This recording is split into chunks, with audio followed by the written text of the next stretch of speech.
Македонската влада да бара гаранција уставните измени да се поврзат со одобрување на акцискиот план за малцинствата. Ова е ставот на Бујар Османи, екс-шефот на дипломатијата и актуелен потпредседател на ДУИ во интервју за Студио 10 на ТВ24.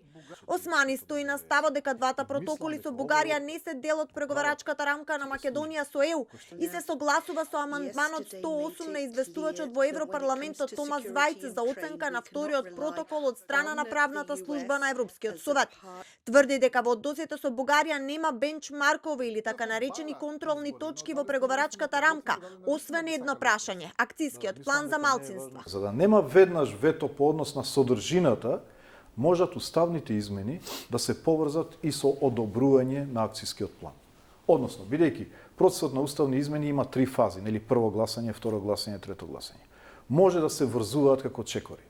Првото гласање со првата фаза од договорот за акцискиот план. Не би ги затворил уставните измени без да има договор со Бугарија по однос на содржината на акцискиот план.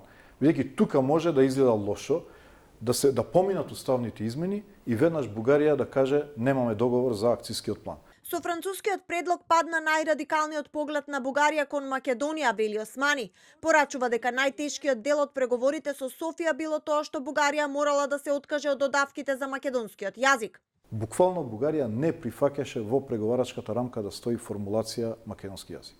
Бидејќи они го имаат добиено веќе и со договорот од 99-та на Георгиевски, македонски јазик согласно уставот. А што значи тоа? Дека се нарекува македонски устав затоа што така уставот на државата го нарекува, а не дека постои. Потоа во 2017-та истата формулација за јазикот.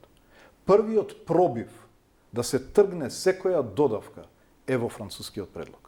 А ставот на Османи дека протоколот не е дел од консензусот од 2022-та, него дели актуелната шефица на бугарската дипломатија Велислава Петрова Чамова, која во време на потпишувањето на протоколот беше заменик министерка за надворешни работи на Бугарија. Таа пред 5 дена во пресрет на средбата со Моцунски порача: обидите на Македонија да го оспори статусот на протоколот од вториот состанок на заедничката меѓувладина комисија според член 12 од договорот за пријателство, добрососедство и соработка се во спротивност со постигнатиот европски консензус, бидејќи протоколот е дел од него. Инаку по освојувањето на преговарачката рамка и отворањето на првата политичка меѓувладина конференција на Македонија со ЕУ, официјална Софија испрати и своја унилатерална изјава до земјите членки на Европската унија, дека македонскиот јазик не постои, туку е дијалект на бугарскиот јазик.